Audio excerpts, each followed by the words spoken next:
Hola, soy Alberto López Lucas. Mi nombre es Maika. Yo soy Alejandro Muñoz, somos alumnos de segundo B, TAFO Madrid, y en este vídeo vamos a explicar la revisión bibliográfica que hemos hecho sobre el entrenamiento interválico de alta intensidad. Como podemos ver en el índice, este trabajo consta de 4 partes. La primera parte, que será la introducción, la segunda parte, en la que hablaremos de las palabras claves. La tercera será la discusión y por último, la conclusión final. En esta revisión estudiaremos diferentes artículos sobre el entrenamiento interválico de alta intensidad y cómo afecta a personas adultas, adolescentes y deportistas con variables como la frecuencia cardíaca máxima o el índice de masa corporal.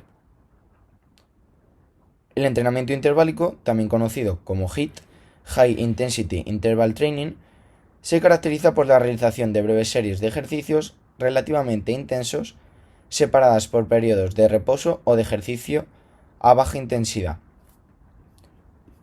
Se trata de un tipo de ejercicio aeróbico que activa mucho más el metabolismo a causa de las constantes subidas y bajadas de ritmo. Esto lo que hará será acelerar enormemente la quema de grasas acumuladas, ya que en poco tiempo el organismo necesitará una dosis alta de energía. Este tipo de entrenamiento sugiere que el ejercicio interválico intenso es una estrategia eficiente en el tiempo que induce mejoras principalmente en la potencia aeróbica máxima y la composición corporal. Lo ideal es combinarlo con otro tipo de entrenamiento aeróbico en el que dejemos de lado los intervalos y realicemos una actividad constante, ya que con este tipo de entrenamiento quemaremos más y trabajaremos más, tanto a nivel cardíaco como a nivel respiratorio.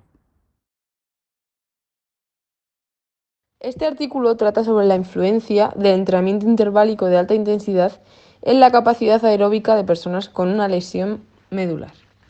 Para ello se realizó un estudio a 7 participantes con una lesión medular. 3 de ellos eran mujeres y 4 hombres, y tenían una edad alrededor de entre 26 y 59 años.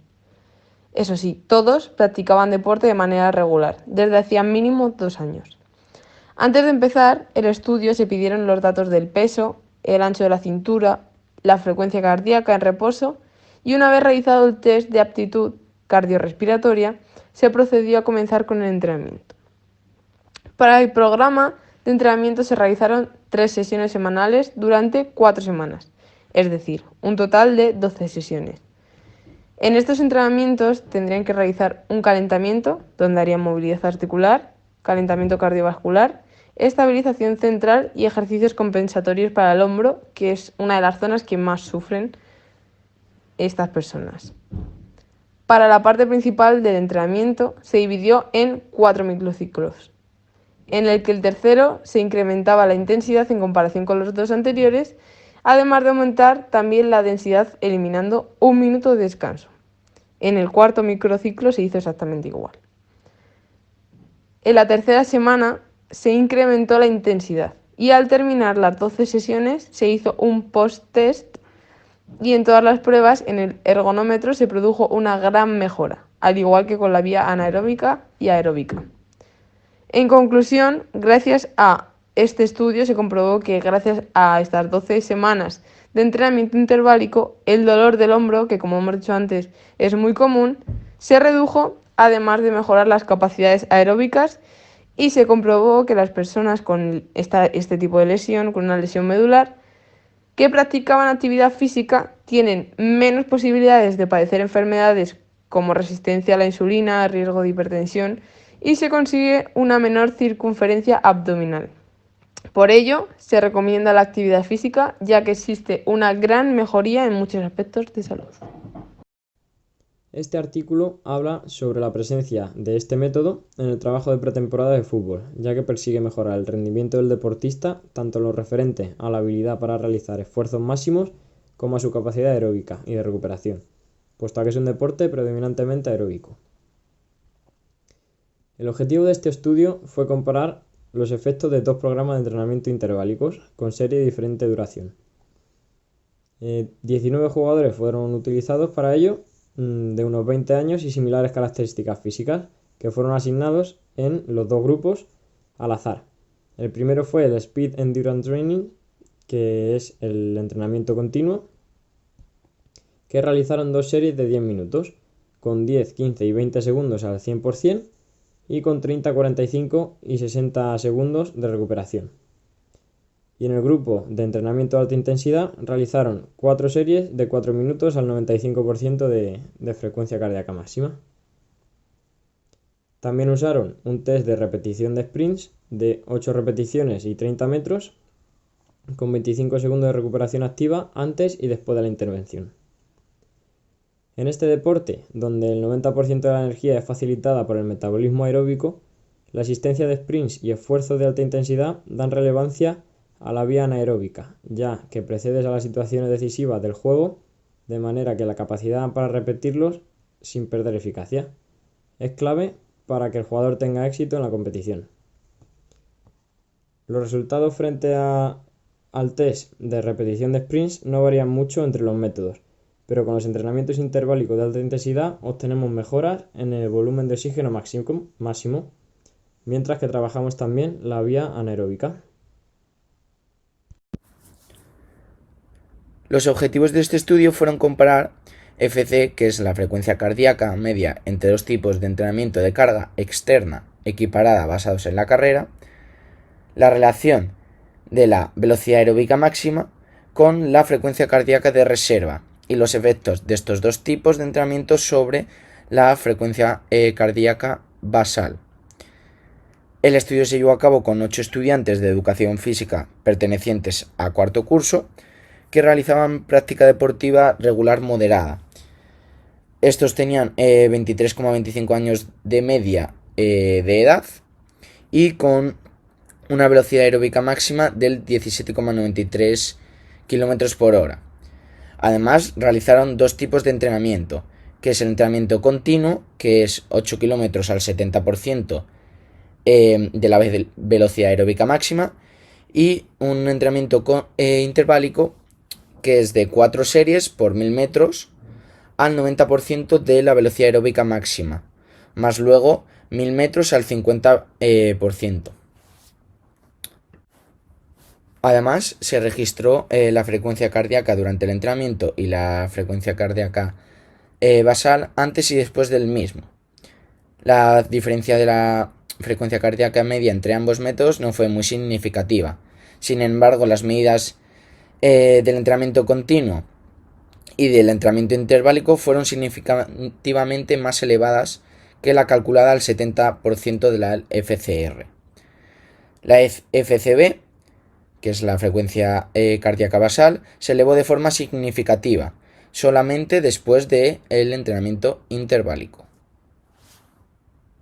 En este estudio, que contribuye a la normalización de la hipertensión arterial, habla sobre un estudio que se realizó a 38 personas.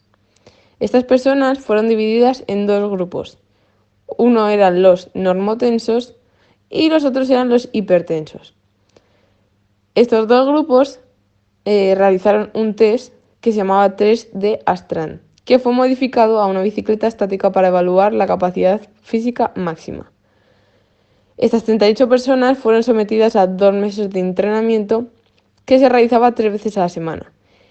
En estos entrenamientos tenían que estar durante 1 minuto en una bicicleta estática a una velocidad de pedaleo de entre 30 y 40 km por hora y lo tendrían que repetir 10 veces. Entre estas 10 repeticiones habría 2 minutos de descanso. Se realizaba una serie de intervenciones durante este periodo para evaluar la presión arterial, tanto la sistólica como la diastólica. La medición sería una medición de pre-ejercicio que se llevaba a cabo una vez hubiesen pasado 4 o 5 minutos, y estaba la evaluación post-ejercicio, que se ejecutaba en 2 o 3 minutos después de haber terminado.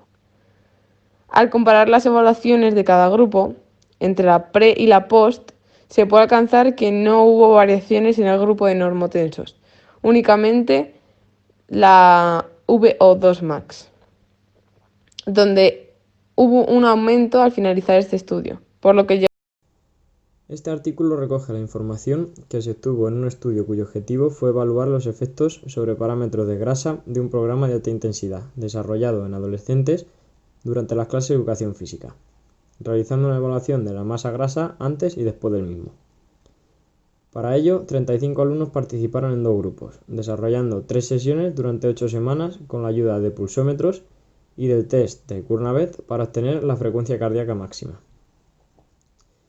El grupo de alta intensidad realizó 2 sprints de 20 segundos a máxima intensidad, recorriendo 20 metros. Evolucionaban desde 3 series con 60 segundos de recuperación pasiva hasta 6 series con 20 segundos de recuperación pasiva también. Mientras que el grupo del método continuo desarrolló ejercicio aeróbico continuo durante el mismo tiempo a una intensidad de entre el 65 y el 75% de la frecuencia cardíaca máxima. En conclusión, tras llevar a cabo una intervención escolar basada en la actividad física en las clases de educación física durante 8 semanas, ninguno de los protocolos, ni el intermitente ni el continuo, mejoró los parámetros de composición corporal en los adolescentes, aunque no se encontraron cambios significativos en la masa grasa total y del tronco tras aplicar el entrenamiento de alta intensidad.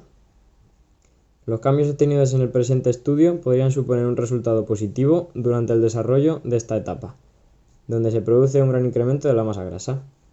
De este modo, durante las clases de educación física, el entrenamiento de alta intensidad podría ser más útil que un programa de actividad física continuo de moderada intensidad, para evitar ganancias de la masa grasa total y la masa grasa del tronco adolescente. Como conclusión, aprendemos que los métodos HIIT sirven para deportistas de alto nivel, personas mayores, personas con enfermedades, adolescentes e incluso personas con lesiones medulares, entre otras. En todos los casos, el umbral aeróbico FC max aumenta al igual que en los métodos continuos, pero de esta manera trabajamos también con la vía anaeróbica mediante sprints, además de que suelen ser métodos más atractivos de realizar debido a su corta duración. En cambio, la RSA, que sería la capacidad para repetir los sprints, varía muy significativamente en comparación con los métodos continuos, y el IMC tampoco varía mucho en sujetos con esta variable, dentro de los parámetros normales.